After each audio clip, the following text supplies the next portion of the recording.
আসসালামু আলাইকুম। Hello everyone. এখানে আমি আজকে মুরগির মাংসটা রান্না করব। দেখে মনে হচ্ছে একদম দেশি মুরগি, কিন্তু এটা শক্ত মুরগি, লেয়ার মুরগি নাম। এটা আমি যতটুকু পরিমাণ লাগে এতটুকু পরিমাণ আমি নিয়ে নিয়েছি রান্না করার জন্য, আর বাকিটা ভালো করে পরিষ্কার করে বেছে রেখে দিয়েছি। এটা মুরগিটা গোটায় এনেছিল। এই যে যা যা মশলা লাগে সমস্ত কিছু দিয়ে হাতে মাখিয়ে আমি পরিমাণ মতো পানি দিয়ে বসিয়ে দিয়েছি। আর তার পাশাপাশি এই যে দেখেন, এটা উত্তরবঙ্গের সবথেকে পছন্দের একটি খাবার শীতল। এটা ভর্তা করব, আর পাশে করব বেগুন ভর্তা। এই বেগুনগুলো গায়ে তেল মাখিয়ে বেগুনগুলো ফোটা করে দিয়ে আমি ভরে নিচ্ছি। এগুলো চুলায় করলে বেশি মজা হয়, কিন্তু আমার এখানে তো চুলা নেই, যেটা গ্যাসে করে নিচ্ছি।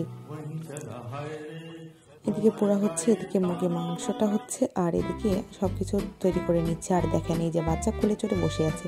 বাচ্চা নিয়ে কাজ করা যে কী পরিমাণ কষ্ট, যারা একা হাতে বাচ্চা পালে তারাই একমাত্র জানে। এই যে বাচ্চাকে কোনো মতো বুঝিয়ে নামিয়ে রেখে এই যে মুরগির মাংসটা এখানে ভুনা করে নিচ্ছি। দেখেন মুরগির মাংসটা কী পরিমাণ শক্ত দেখে বোঝা যাচ্ছে, আর কালারটা মাশাআল্লাহ অসাধারণ এসেছিল। মাশাআল্লাহ অনেক লোভনীয় লাগছিল।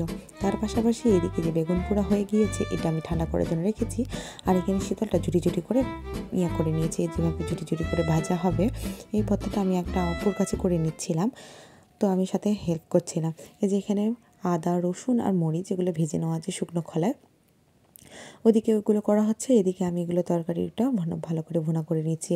অনেকগুলো বেশ কয়েকটা শুকনো রসুন দিয়েছি, মানে রসুন দিয়েছি, দিয়ে আমি ভালো করে ভুনা করে নিচ্ছি। এটা এইভাবেই নামিয়ে নেব। মাশাআল্লাহ তরকারিগুলো প্রতিটা খেতে অসম্ভব মজা হয়েছিল। এদিকে ভর্তাটা মিহি করে বেটে নেওয়া হচ্ছে। ভর্তাটা মাশাআল্লাহ কি যে মজা হয়েছিল খেতে, আলহামদুলিল্লাহ।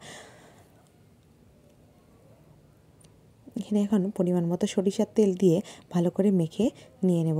আর এখানে পাশাপাশি আমি বেগুন ভর্তাটা করে নিচ্ছিলাম। একটা বেগুন নষ্ট ছিল, এই জন্য আরেকটা বেগুনের ভর্তা এতটুকু পরিমাণ হয়েছিল। আর বেগুন পোড়া যে কী পরিমাণ সেন্ট, যারা বেগুন পোড়া খেতে ভালোবাসেন তারা একমাত্র জানবে। এই যে শীতল ভর্তা আর এই যে মুরগির মাংস, মাশাআল্লাহ অনেক সুন্দর হয়েছিল।